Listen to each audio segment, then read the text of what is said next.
Bienvenue à toutes et à tous. Savez-vous que les capitaux de prévoyance en Suisse représentent un montant de l'ordre de 1000 milliards de francs? C'est important. Ça mérite qu'on s'y intéresse. Aujourd'hui, nous avons le plaisir de vous parler de l'impact de votre mobilité ou d'une carrière internationale sur votre retraite, vos capitaux de prévoyance. En effet, la Suisse est un des pays préférés pour les travailleurs expatriés, mais attention, il ne faut pas oublier les montants que vous avez déjà cotisés, à l'étranger par exemple, et surtout penser à mettre en place une stratégie pour les récupérer plus tard. Il en est de même si vous décidez d'aller travailler à l'étranger pour quelques années et que vous prévoyez de rentrer en Suisse. Ça, c'est une chose. D'autre part, toujours question mobilité, il semble que vivre sa retraite à l'étranger soit une tendance qui s'accentue. Il faut pour cela penser à structurer votre capital retraite et préparer ceci. Ces principales problématiques, mobilité, retraite, seront traitées aujourd'hui par nos deux intervenants spécialistes en la matière. Monsieur Gian Bicicci, spécialiste en conseil patrimonial chez Piguet-Galland, qui abordera les aspects retraite, prévoyance liés à la Suisse. Gian nous donnera des pistes pour optimiser sa prévoyance suisse en cas d'arrivée ou de départ. Ensuite, nous aurons l'intervention de M. Philippe Plantadi, spécialiste en droit des retraites des expatriés chez Nouvelle Vie. Philippe nous expliquera l'importance et les moyens pour récupérer les cotisations acquises dans divers pays au sein desquels vous avez pu travailler. Au cours de ces interventions, vous aurez la possibilité de poser vos questions de manière anonyme via la messagerie. Vous voyez son mode de fonctionnement devant vous.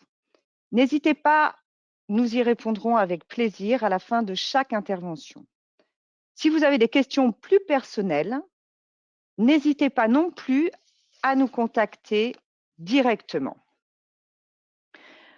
Avant de passer la parole à nos deux experts, je me permets de vous rappeler que Piguet-Galland est une banque privée suisse dont l'objectif principal est de vous aider à réaliser vos projets de vie.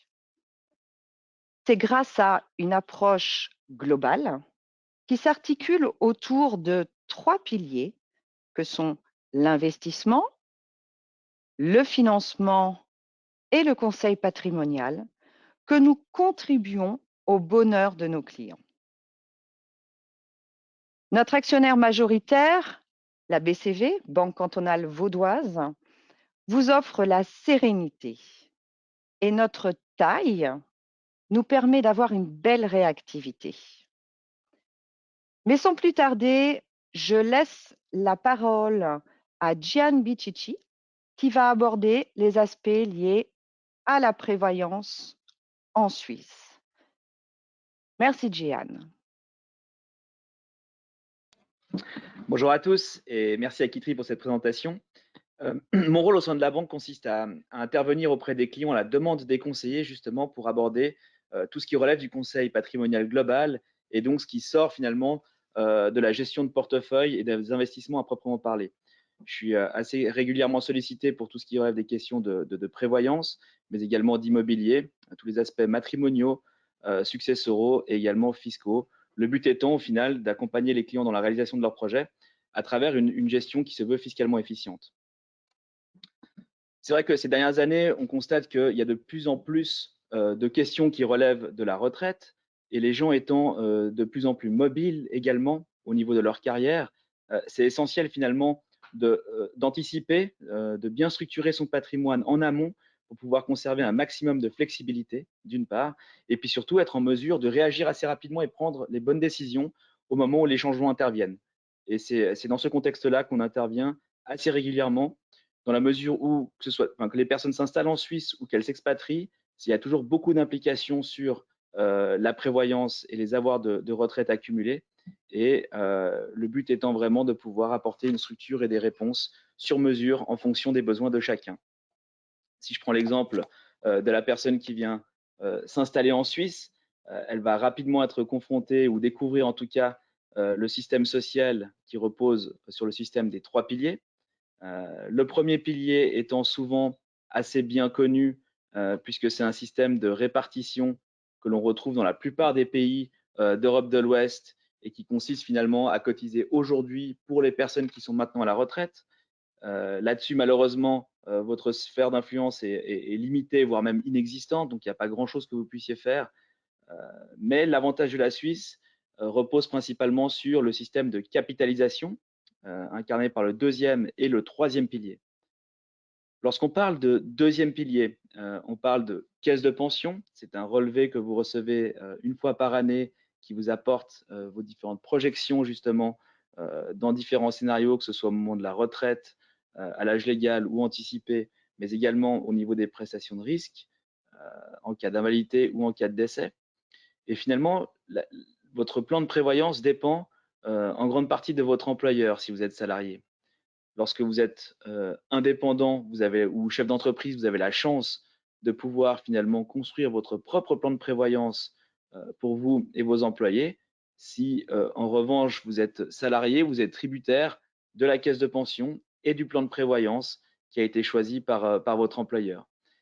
Dans tous les cas, il existe la possibilité d'effectuer ce qu'on appelle des contributions volontaires sous forme de rachat, qui consiste à dire si aujourd'hui j'avais cotisé avec mon salaire actuel depuis l'âge de 25 ans, j'aurais dû accumuler dans mon deuxième pilier un capital de X. Dans la mesure où j'ai commencé à travailler plus tard en Suisse ou plus tard parce que j'ai fait de longues études ou parce que mon salaire aussi a évolué au fil du temps, cette lacune peut être comblée à travers des cotisations volontaires, ce qu'on appelle des rachats, et qui sont déductibles de votre impôt sur le revenu. Ça veut pas forcément dire que c'est intéressant pour vous de le faire. Il y a beaucoup d'éléments qu'il faut prendre en considération. C'est très important de ne pas se lancer aveuglément finalement dans ce processus. Tout dépend finalement de la caisse de pension à laquelle vous êtes affilié. Tout dépend du plan de prévoyance. Tout dépend finalement de la solvabilité de la caisse de pension, de votre situation familiale, de votre situation fiscale, des rendements qui ont été distribués, de ce qui est prévu, notamment aussi en cas de décès. Tout ça, c'est des éléments qui doivent être pris en considération en amont afin de définir si c'est intéressant pour vous d'opter pour une stratégie de rachat dans votre caisse de pension. Mais disons que si on arrive à mettre en place un plan de rachat, ça vous permet d'une part d'augmenter vos prestations à la retraite, évidemment, mais surtout aussi d'optimiser votre fiscalité à travers ces rachats qui sont fiscalement déductibles. Une fois que vous avez défini si c'est intéressant ou pas pour vous de faire des rachats, il s'agit de définir après quel est le montant des rachats que vous allez faire. L'avantage étant, lorsqu'on est encore relativement jeune et qu'on prépare sa retraite relativement tôt, ce qu'on vous recommande évidemment, c'est que vous avez la possibilité de lisser vos rachats sur plusieurs années fiscales, l'objectif étant tout le temps de racheter la part de votre revenu qui est taxée au taux maximum. L'avantage, c'est qu'au fil des années, vous allez dégager un rendement moyen sur vos rachats qui sera nettement plus élevé que si vous aviez racheté en une seule fois et donc vous n'auriez pas payé d'impôt une année, vous payerez de nouveau beaucoup d'impôts l'année suivante. Voilà. Il y a quand même certaines restrictions dont il faut avoir connaissance. La première étant que vous devez effectuer vos rachats en tenant compte du fait que dans les 3 années qui suivent le dernier rachat, il faut éviter de retirer les avoirs de prévoyance. Sinon, vous ne bénéficierez pas justement des avantages fiscaux qui vous ont été octroyés. Donc, il faut respecter un délai de 3 ans entre le dernier rachat et le moment du retrait, que ce soit un retrait pour accéder à la propriété. Vous pouvez aujourd'hui retirer votre deuxième pilier pour constituer des fonds propres pour l'acquisition d'un bien immobilier en résidence principale. Donc, il faut respecter cette règle des 3 ans. Ça peut aussi être le cas si vous souhaitez démarrer une activité indépendante. Dans ce cas, il faut aussi respecter évidemment la règle des 3 ans. Ou alors, tout simplement, lorsque vous prenez votre retraite à l'âge légal ou anticipé, voire même si vous décidez de quitter la Suisse définitivement. Voilà. L'autre élément qu'il faut également prendre en considération lorsqu'on arrive en Suisse, pendant les 5 premières années qui suivent notre arrivée en Suisse, on est plafonné au niveau des rachats.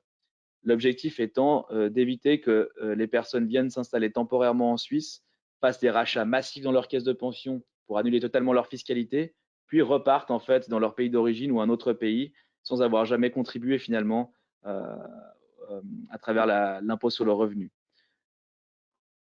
Donc, il y a un plafond qui existe qui dit que sur les 5 années qui suivent votre installation en Suisse, vous pouvez racheter au maximum 20% de votre salaire assuré dans la caisse de pension.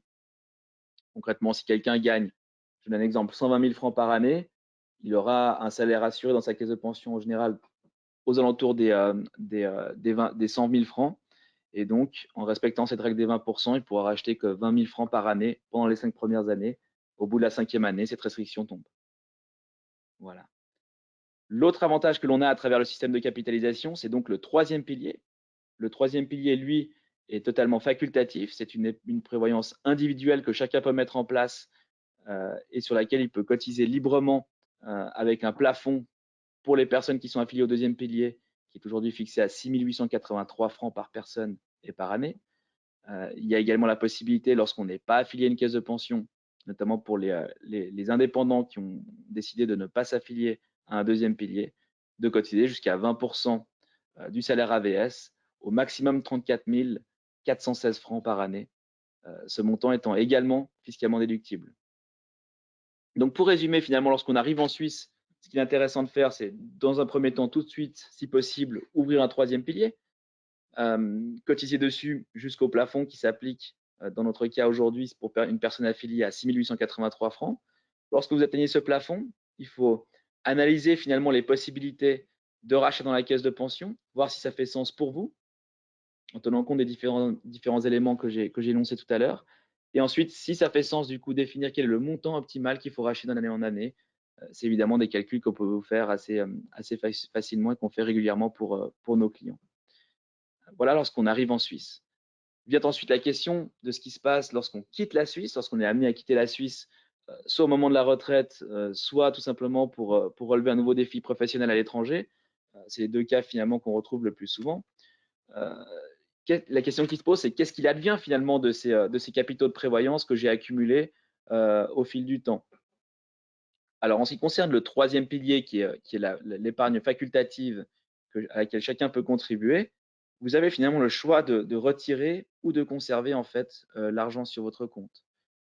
Vous ne pourrez évidemment plus cotiser au troisième pilier parce que vous ne serez plus affilié au système social suisse, mais vous n'avez pas l'obligation de retirer les avoirs si vous quittez le pays, bien que souvent les clients décident de le retirer pour l'investir ailleurs. Mais vous avez la possibilité donc soit de le conserver sur le compte et de le retirer au moment de la retraite, ou alors tout simplement de le retirer. En ce qui concerne le deuxième pilier, c'était un petit peu plus compliqué. Suivant le pays dans lequel vous vous installez, vous n'avez pas la possibilité de retirer vos avoirs en totalité. Il y a toujours une part de cotisation qui correspond au minimum légal qui s'appelle la cotisation LPP. La part LPP, cette partie-là ne peut pas être retirée si vous vous installez dans un pays de l'Union européenne ou de l'ALE. Vous pouvez éventuellement retirer la partie surobligatoire, donc qui dépend finalement de la générosité de votre employeur dans le plan de prévoyance, donc ce qui dépasse le minimum légal, ça peut être retiré, mais vous ne pourrez quoi qu'il arrive pas retirer le minimum légal. Si par contre vous installez dans un pays en dehors de l'Union européenne, dans ces cas, là c'est possible de retirer en fait la totalité des avoirs dans le deuxième pilier. Maintenant, dans les faits, souvent les gens préfèrent renoncer au retrait de leurs avoirs, puisque ça constitue quand même une grosse partie de leur patrimoine, voire même la partie la plus importante de leur patrimoine. Et ça permet évidemment de contribuer aux cotisations et puis à l'avoir de vieillesse qu'on aura au moment de la retraite. Donc c'est clair que si on retire l'argent et qu'on le consomme, ça limite sensiblement la marge de manœuvre financière à la retraite. L'autre aspect, c'est souvent qu'aussi les gens vont s'installer dans un pays à l'étranger, ils sont contents finalement de conserver leurs avoirs en francs suisses, en Suisse, et finalement ça leur donne aussi un certain socle de stabilité sur lequel ils pourront reposer par la suite. Donc que ce soit pour le minimum légal, la part LPP qu'on peut pas forcément retirer, ou pour l'ensemble des avoirs, ce qui se passe dans ces cas-là, si on ne retire pas, c'est qu'on les stocke sur ce qu'on appelle un compte de libre passage. Un compte de libre passage, finalement, est un compte qui appartient au deuxième pilier, mais sur lequel on ne va plus cotiser et sur lequel on va stocker, parquer finalement ces avoirs de prévoyance, soit en attendant de cotiser de nouveau en Suisse à une nouvelle caisse de pension, soit tout simplement jusqu'au moment de la retraite. L'avantage de ce système, c'est que vous avez la possibilité non pas d'ouvrir un compte, mais d'ouvrir 2 comptes finalement, pour autant que ce soit dans 2 fondations différentes. Et en fonction du pays dans lequel vous vous installez, le choix finalement des fondations est déterminant puisque en Suisse, le compte de libre passage doit être ouvert auprès d'une fondation. Cette fondation, finalement, si elle a son siège social dans un canton qui a une fiscalité avantageuse, sera aussi à votre avantage au moment du retrait, suivant le pays dans lequel vous vous installez, puisque lorsqu'on s'installe à l'étranger, ce n'est plus le canton de résidence qui fait foi parce qu'on n'habite plus en Suisse, mais le canton où se trouve le siège de la fondation. Lorsque vous retirez vos avoirs, vous payez donc un impôt sur le capital et cet impôt dépend en grande partie du coup du canton dans lequel se trouve la fondation près de laquelle vous avez ouvert le compte de libre passage. C'est la raison pour laquelle on peut aussi intervenir à ce niveau-là pour savoir déjà quel est le montant que vous souhaitez affecter à chaque compte en fonction de vos projets. L'objectif étant finalement d'optimiser votre fiscalité, d'avoir un maximum de flexibilité aussi en fonction de vos projets, que ce soit acheter un bien immobilier, démarrer une activité à l'étranger, tout simplement planifier votre retraite à l'âge légal ou anticipé. Et donc la répartition entre les différents comptes de libre passage est très importante. Le choix des fondations en fonction du siège social est très important. Et puis, bien sûr, vient aussi se poser la question du rendement finalement de ces comptes. Et là aussi, c'est vraiment quelque chose de capital puisque l'argent étant bloqué souvent pendant de nombreuses années, voire même des décennies, malheureusement aujourd'hui, comme vous le savez, les comptes rapportent très peu, voire même rien du tout. Et donc, il est essentiel finalement de bien choisir une stratégie de placement en adéquation avec ses projets de vie. L'objectif étant de pouvoir rentabiliser aussi l'investissement sur le long terme et faire en sorte finalement que cet avoir de retraite continue finalement puisse fructifier finalement jusqu'au moment du retrait et ce, de manière à ce que vous puissiez maximiser aussi de nouveau votre marge de manœuvre financière à la retraite. L'avantage de conserver justement ces avoirs sur un compte de libre passage, c'est que peu importe finalement le pays dans lequel on s'installe, euh, ce montant n'est pas fiscalisé. Donc si vous êtes dans un pays finalement où vous êtes imposé sur la fortune, comme la Suisse par exemple, vous ne payez pas d'impôt sur la fortune par rapport au compte de libre passage. Donc le compte de libre passage ne rentre pas dans votre fortune imposable et surtout le rendement généré par les placements sur le compte de libre passage sont eux exonérés d'impôt sur le revenu, peu importe le pays dans lequel vous résidez. C'est la raison pour laquelle aujourd'hui le compte de libre passage, ou que ce soit le troisième pilier, la prévoyance d'une manière générale est un placement très intéressant puisque de facto il bénéficie de pas mal d'avantages fiscaux. Ici, sur cette page, je vous donne à titre indicatif finalement les différentes stratégies principales pour lesquelles nos clients optent finalement pour leurs avoirs de prévoyance, que ce soit dans le domaine du deuxième ou du troisième pilier. C'est donc les stratégies obligataires 25 et 40% d'actions. Donc les deux du haut finalement représentent la majorité des choix de nos clients, à savoir une stratégie dite relativement conservatrice à 25% d'actions et puis intermédiaire à 40% d'actions. Comme vous pouvez le voir sur ces dernières années, on a volontairement pris les années 2012 à 2020 de manière à ce que vous puissiez vraiment prendre connaissance de la volatilité sur les marchés, que ce soit au niveau des différents événements économiques et politiques qui ont eu lieu ces dernières années, que ce soit en 2015 avec la chute du taux plancher entre l'euro et le franc suisse, que ce soit en 2018 avec la crise commerciale entre la Chine et les États-Unis, et surtout l'année 2020 avec l'impact du Covid. Comme vous pouvez le constater, indépendamment de la volatilité sur les marchés, on arrive à dégager sur le long terme un rendement qui est très intéressant et qui est nettement supérieur à un rendement de 0 ou 0,5% qui est maintenant possible malheureusement seulement d'obtenir sur un compte d'épargne. Voilà, donc il est clair que pour un avoir qui est déposé sur une longue période, que ce soit 10 ans, 15 ans, voire même 20 ans ou même 40 ans parfois, le choix de la stratégie de placement finalement est déterminant puisqu'on peut très facilement passer d'un capital qui passe du simple, enfin, on a un capital qui peut très facilement passer du simple au double face à une stagnation liée aux taux d'intérêt qui sont extrêmement bas aujourd'hui. Voilà. J'en ai terminé pour ma partie. Je vous propose peut-être de passer à la phase des questions. Je ne sais pas si des questions ont été posées et pour ça, je cède la parole à Kitri qui va nous lister les différentes questions et je vais essayer de lui répondre du mieux que je peux. Oui, merci Gian.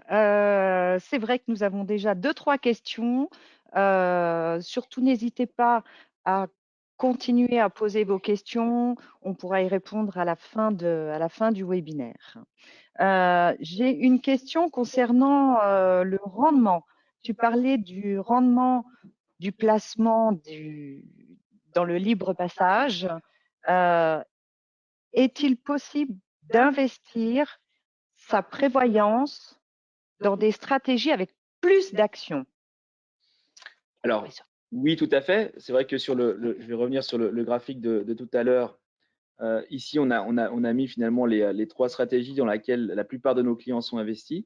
Mais jusqu'il y a peu de temps, il était impossible d'investir dans les stratégies avec plus de 50% d'actions. Mais depuis maintenant 3 ans environ, c'est possible également d'investir dans les stratégies qui sont plus dynamiques. Et donc, on a aujourd'hui des stratégies aussi à 60%, 80% et même 100% actions, dans laquelle il est possible d'investir en tenant compte évidemment de la tolérance au risque du client et surtout de l'horizon temporel dont il dispose. L'objectif étant d'avoir un rapport risque-rendement qui sont en adéquation avec le moment du retrait du compte. Voilà. On vous transmettra dans un second temps éventuellement les graphiques aussi des autres stratégies. Merci, Jeanne. Une autre question. Est-il possible de conserver son libre passage au-delà de l'âge de la retraite ou éventuellement de continuer à travailler et de garder son libre passage? Très bonne question. Lorsqu'on quitte la Suisse pour pouvoir, ou d'une manière générale, pour pouvoir ouvrir un compte de libre passage, il faut soit avoir moins de 58 ans, ou alors pouvoir justifier de la poursuite d'une activité lucrative, que ce soit en Suisse ou à l'étranger. Mais une fois que le compte a été ouvert, puisqu'on remplit ces conditions, le compte peut être retiré soit 5 ans avant l'âge légal de la retraite, donc 60 ans, soit pour les hommes et 59 pour les femmes, ou alors 55 ans après l'âge légal de la retraite, donc 69 ou 70 ans pour les hommes, et ce, indépendamment finalement de la poursuite d'une activité ou non. Donc souvent, ce que font les gens, c'est qu'ils stockent leur compte de libre passage et ils les retirent finalement, surtout au fur et à mesure de leurs besoins de liquidité une fois qu'ils sont à la retraite, sans pour autant tenir compte finalement de leur activité professionnelle. Le but étant finalement de conserver les comptes de libre passage le plus longtemps possible afin d'optimiser la fiscalité. Alors, une question assez précise. Une personne qui est aux États-Unis, qui a transféré son compte de prévoyance sur un compte de libre passage et son fiscaliste américain lui a conseillé de payer des impôts américains sur la partie employeur.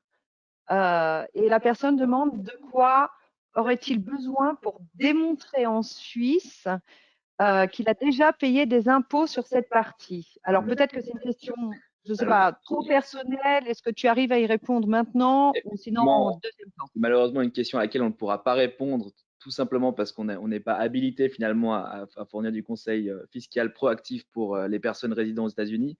Mais très volontiers, si cette personne souhaite avoir les coordonnées d'un spécialiste en la matière, on pourra lui les transmettre. Une autre question que je lis vraiment en live. Est-ce qu'on peut, en avoisinant l'âge de la retraite, verser son capital du deuxième pilier sur 2, voire plus de 2 comptes de libre passage pour optimiser sa propre fiscalité une fois l'âge de la retraite atteint, le tout sans quitter la Suisse? Oui. Alors oui, si la personne peut-être prend une retraite anticipée, on va dire, ou ultra anticipée, en l'occurrence qu'elle a moins de 58 ans, ou alors tout simplement qu'elle diminue aussi son taux d'activité, c'est bien sûr possible de stocker ses avoirs sur des comptes de libre passage. Donc c'est maximum 2 comptes, évidemment, 2 comptes pour autant les comptes soient dans 2 fondations distinctes. Donc ça, c'est la première restriction. Mais ensuite, la répartition se fait sur les 2 comptes avec potentiellement 2 stratégies de placement différentes. Et effectivement, ensuite, la personne peut retirer ses comptes quand elle en a besoin, mais le plus tard possible, à savoir 69 ou 70 ans, idéalement aussi sur 2 années fiscales différentes pour chaque compte afin d'optimiser la fiscalité sur le retrait. Donc c'est bien évidemment quelque chose sur lequel on peut les conseiller. Peut-être une dernière question et puis on pourra répondre à d'autres ultérieurement. Est-ce que je peux avoir un compte de libre passage chez Piguet Galland sans être client en gestion de fortune? Alors oui, c'est tout à fait possible. Aujourd'hui, donc on a une offre globale, que ce soit au niveau de la prévoyance, de la gestion, des financements, et du conseil patrimonial. Et on a de nombreux clients finalement qui ont peut-être uniquement leurs avoirs de prévoyance, à savoir des comptes de libre passage, ou également aussi leur caisse de pension en fait, s'ils ont leur propre entreprise, que ce soit pour eux ou leurs employés, sans pour autant nécessairement avoir en fait un compte de gestion de fortune chez nous. D'accord, merci. Juste une précision sur la question précédente. La personne ne parlait pas de retraite anticipée, mais de retraite ordinaire. Voilà. D'accord. Donc là, je rappelle que pour pouvoir ouvrir un compte de libre passage, il faut soit avoir moins de 58 ans, soit pouvoir justifier de la poursuite d'une activité, donc avoir en fait un contrat de travail ou pouvoir justifier du début d'une activité indépendante ou prouver qu'on est à la recherche d'un emploi en étant inscrit au chômage. Si on a plus de 58 ans, il faut fournir un justificatif pour ouvrir le compte de libre passage. Une fois que le compte est ouvert, on le retire quand on veut, au plus tard 5 ans après l'âge légal de la retraite. Et pour pouvoir l'ouvrir, en fait, il faut remplir ces conditions. Voilà. OK. Merci, Jian. Je pense que nous allons passer maintenant la parole à Monsieur Plantadi, qui va nous parler des retraites des expatriés. Philippe, je vous laisse prendre place et commencer votre présentation.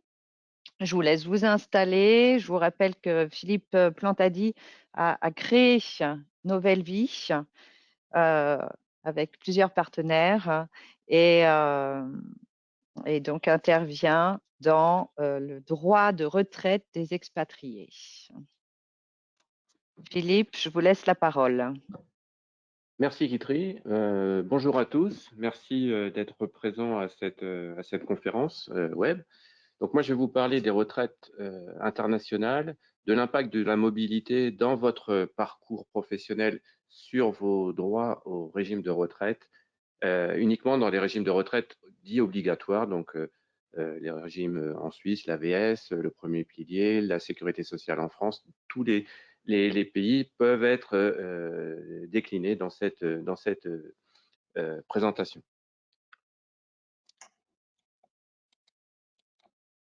Alors, quand on parle de retraite, déjà, il y a une notion importante à connaître, c'est que la retraite va représenter pour vous plusieurs dizaines d'années de revenus. Donc, à 62 ans, qui est un âge médian de départ en retraite, vous avez une espérance de vie entre 25 et 30 ans, que vous soyez un homme ou une femme. Donc, ayez bien conscience que cette période de votre vie va représenter plusieurs dizaines d'années de revenus, qu'il va falloir que vous arriviez le mieux préparé financièrement pour que vous puissiez passer cette période de la vie le plus sereinement possible. Donc aujourd'hui, vous êtes en activité, vous êtes en phase d'accumulation, que ce soit dans un régime de retraite de sécurité sociale en Suisse, l'AVS ou dans d'autres pays selon la carrière que vous avez pu avoir. Donc, pour tous ces pays, il existe donc deux niveaux de protection, une part obligatoire, que je vais développer, et une part facultative ou une part obligatoire qui est une part en capitalisation comme le deuxième pilier en Suisse, les QOPS en Angleterre, ça existe également en Allemagne, aux États-Unis, au Canada, vous avez aussi des mécanismes de retraite par capitalisation qui sont adossés à un régime de sécurité sociale. Donc moi, je vais vous parler du premier niveau de protection. Donc vous avez pour tous ces régimes de sécurité sociale, ces régimes de protection, retraite, des âges de départ en retraite qui sont des âges du taux plein qui est en général entre 65 et 67 ans. En Suisse, on est à 65 ans pour les hommes, 64 ans pour les femmes. En France, on est à 67 ans, qui est l'âge du taux plein garanti. Aux États-Unis, nous sommes également à 67 ans. En Allemagne, on passe progressivement entre 65 et 67 ans. Idem pour l'Angleterre. Donc, en fonction de la carrière professionnelle que vous avez eue, vous allez vous retrouver avec des droits acquis dans différents pays. Et ces droits, même s'il existe des conventions de sécurité sociale, vous n'allez pas avoir une consolidation et vous allez avoir des morceaux de retraite qui vont vous être versés dans tous les pays dans lesquels vous avez travaillé. Donc ça, c'est vraiment quelque chose d'important à savoir. Vous allez pouvoir percevoir des retraites de tous les pays à différents âges. Donc l'important pour vous, c'est quand vous travaillez sur votre planification financière pour la retraite, de savoir quand vous allez devoir déclencher ces retraites, parce que vous aurez tout intérêt à le faire peut-être à 62 ans dans un pays, à 65 ans dans l'autre. Donc c'est vraiment important que vous soyez préparé à cette stratégie, qu'elle soit en cours déjà faite ou en cours de préparation. C'est vraiment important que vous soyez préparé. Donc les accords de sécurité sociale vont vous permettre donc de percevoir des droits dans tous les pays dans lesquels vous avez eu. Il en existe dans bon nombre de pays. Il y a un accord européen de sécurité sociale qui englobe tous les pays de l'espace économique et de la LE, donc la Suisse en fait partie. Donc à ce titre, vous allez avoir une consolidation globale de votre carrière qui va vous permettre donc d'optimiser les droits, les pensions que vous allez percevoir dans chaque pays, mais vous n'aurez pas un seul organisme payeur, vous aurez plusieurs organismes qui vous paieront vos retraites. Et si vous avez travaillé sur d'autres continents, aux États-Unis, vous avez la Social Security américaine.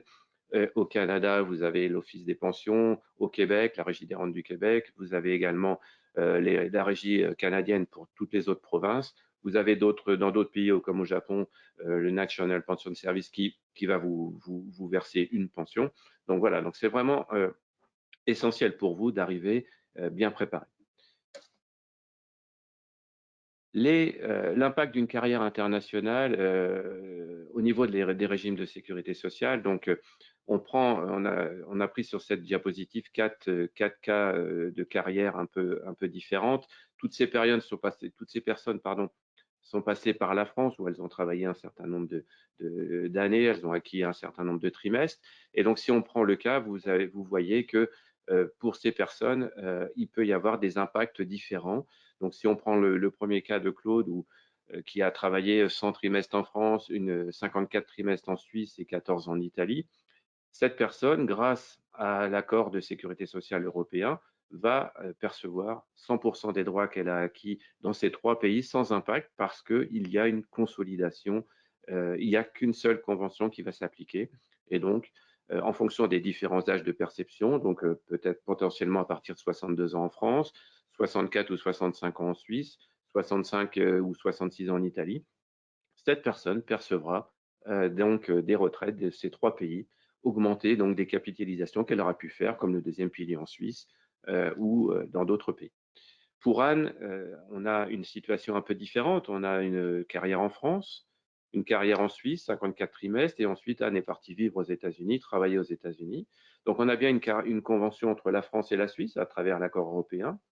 On a bien un accord entre la Suisse et les États-Unis, entre la France et les États-Unis, mais on ne peut pas se prévaloir de 2 conventions, on ne peut pas cumuler 2 conventions. Donc Anne aura un impact sur ses retraites, notamment françaises. Elle aura, dans ce cas-là, une diminution de ses retraites de l'ordre de 17,5%, 14,5% sur ses retraites complémentaires. Donc voilà, donc ça c'est un des aspects importants des conventions de sécurité sociale qui existent. Vous ne pouvez pas vous prévaloir de plusieurs accords. Dans certains cas, on a le cas du dessous, Michel, qui a eu une carrière en France, aux États-Unis, au Brésil, et là, c'est un régime un peu exceptionnel où on a la possibilité de se prévaloir de 2 conventions, à la fois la convention franco-américaine, la convention franco-brésilienne, ce qui permettra à Michel donc d'avoir des droits perçus sans abattement, sans minoration, que ce soit les droits français, les droits américains ou les droits brésiliens. Alors, certes, vous n'avez pas le même niveau de remplacement en France, aux États-Unis, au Brésil. Si vous avez travaillé au Brésil une partie de votre carrière, vous aurez une retraite qui va être calculée selon les normes brésiliennes, en réal brésilien. Donc, vous aurez un montant de pension qui va être en rapport avec le niveau de vie du Brésil. Donc tout ça, c'est vraiment à apprécier en fonction donc de votre carrière, du niveau de remplacement. Je dirais même que quand vous allez devoir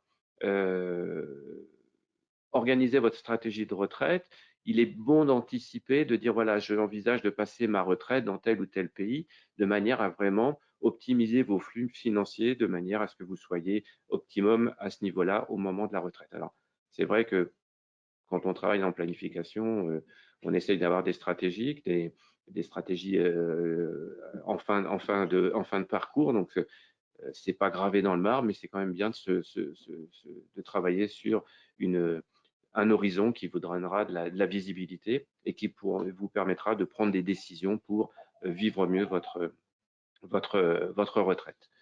Deuxième chose qu'il faut penser aussi au moment de la retraite, et on le voit à travers la crise sanitaire actuelle, c'est la couverture maladie au moment de la retraite. Que vous soyez résident français, résident suisse, résident américain ou dans d'autres pays du monde, votre couverture maladie sera à géométrie variable en fonction des pays dans lesquels vous avez cotisé, en fonction de votre pays de résidence au moment de la retraite, et le coût effectivement, ne sera pas le même que vous soyez résident dans tel ou tel pays. Donc, c'est vraiment quelque chose qu'il faut vraiment anticiper. On le voit avec la crise sanitaire. Bon nombre de nos clients aujourd'hui se posent des questions. On travaille beaucoup avec l'Amérique du Nord. Le coût de la santé en Amérique du Nord est élevé.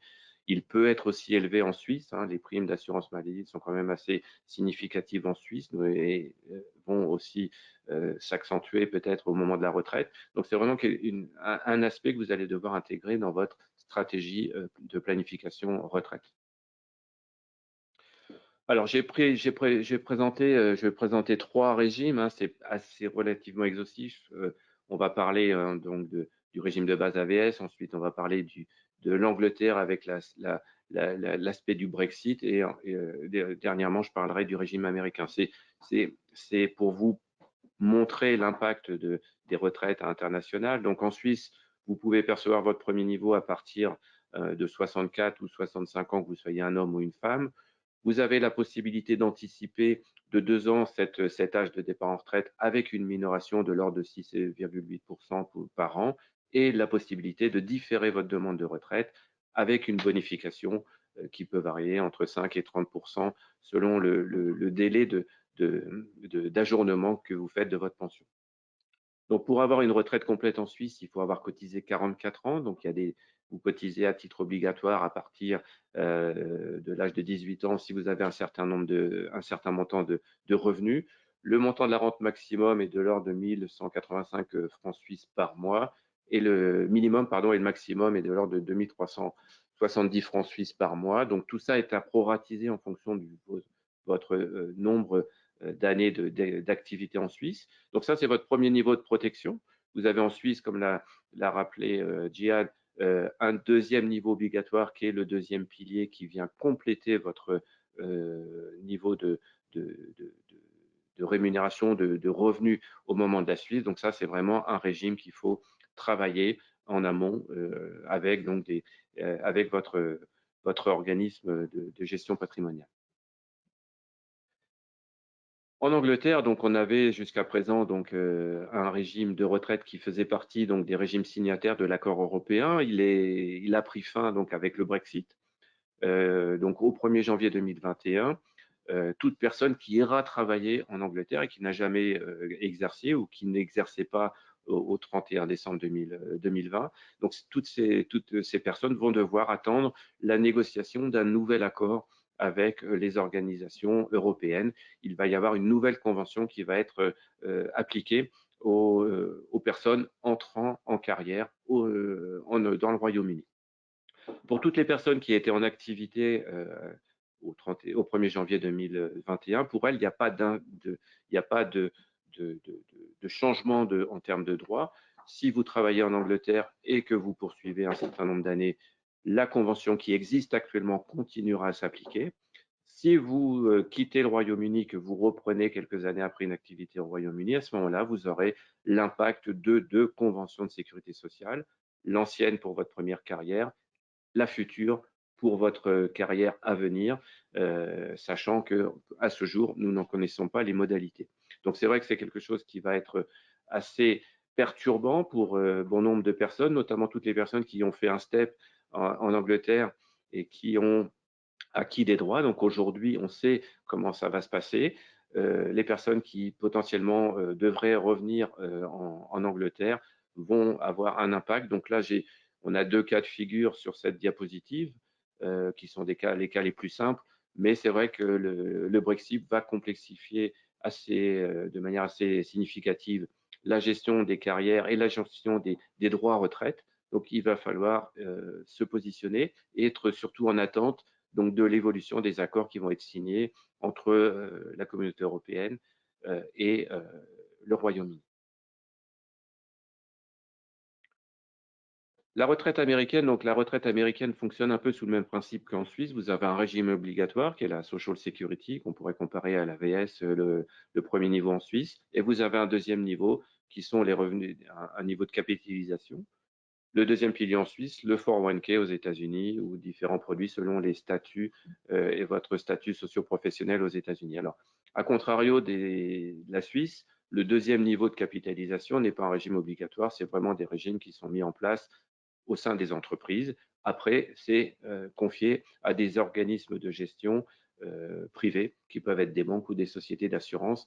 Ce n'est pas autant encadré que le deuxième pilier en Suisse. Donc, la retraite américaine, le premier niveau de la Social Security Administration, vous pouvez percevoir votre pension à partir de l'âge de 62 ans.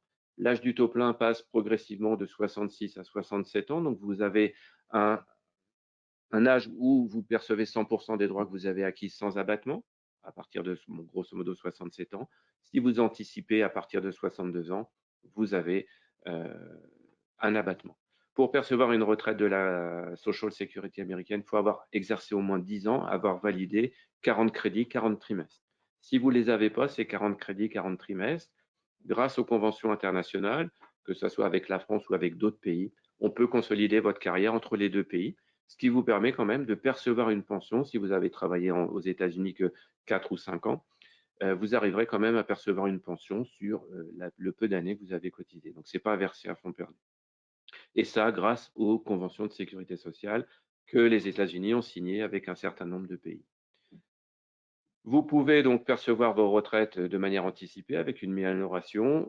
Comme en Suisse, vous pouvez différer votre demande de retraite après 67 ans et avoir une bonification, sachant qu'à partir de 70 ans, vous êtes tenu de percevoir votre retraite de la Social Security. Aux États-Unis, vous avez un plafond, vous cotisez maximum sur un plafond de revenus de 142 000 $ en 2021. Donc, si tous les revenus que vous avez au-dessus ne sont pas taxés et ne rentrent pas en ligne de compte dans le calcul de votre retraite de la Social Security.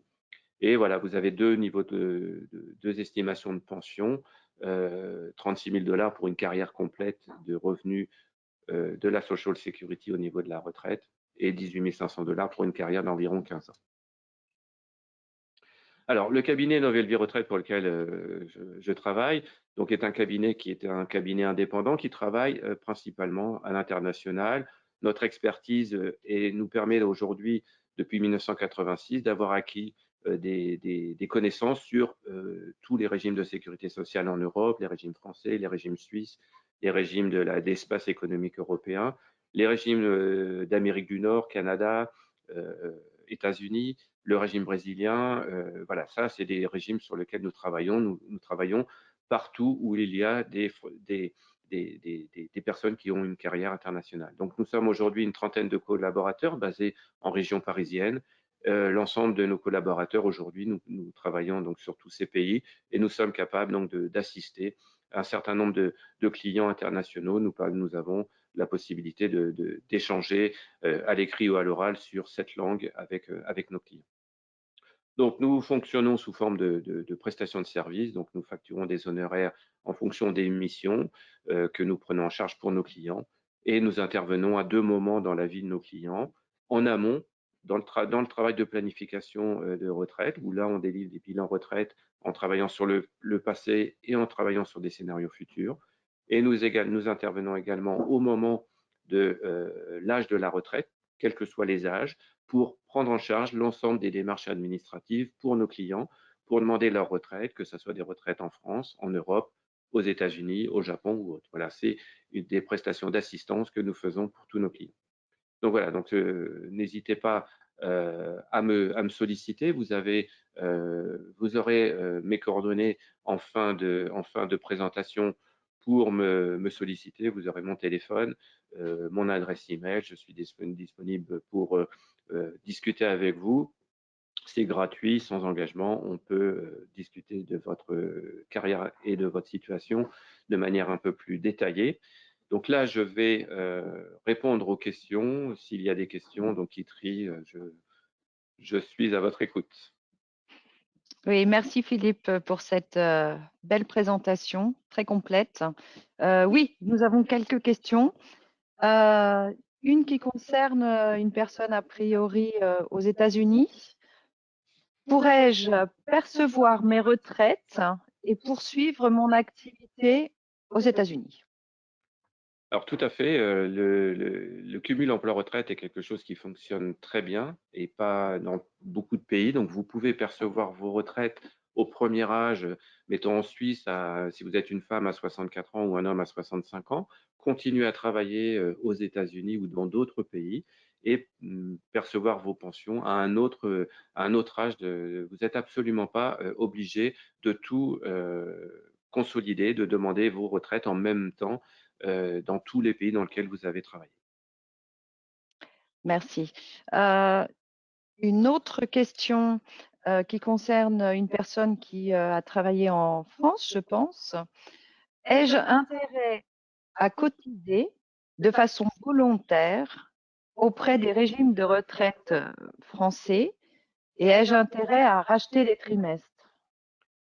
Alors ça, c'est dans le cadre d'une optimisation et d'une planification. Vous avez effectivement des offres d'optimisation dans les régimes de sécurité sociale. Alors là, cette personne parle de la France, mais vous en avez dans bon nombre de pays. Vous avez en Angleterre, vous avez en Allemagne, vous avez en Belgique, vous avez la possibilité, même en Suisse, potentiellement, si vous quittez la Suisse, de continuer à cotiser volontairement à l'AVS. Voilà. Donc ça, c'est des choses qu'il faut appréhender en fonction de votre futur à la retraite.